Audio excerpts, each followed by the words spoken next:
In this video, we will put on this thread to a bobbin. To do it, first we will pull out the thread spindle and put on the thread on it.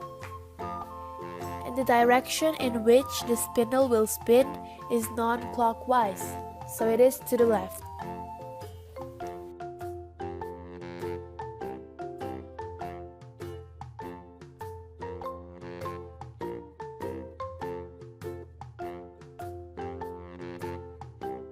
Before you can get the spindle to spin automatically, you have to manually roll the thread on the bobbin clockwise like this, and you can roll it for around 6 to 10 centimeters.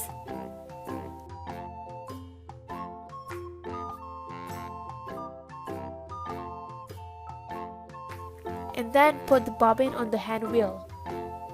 If it is already installed like this, and if you step on the foot pedal, it shouldn't come off. But if the bobbin does fall out, you can hold the edge of the bobbin like this while also stepping on the foot pedal. But make sure not to grip the edge too tightly because otherwise it will not spin.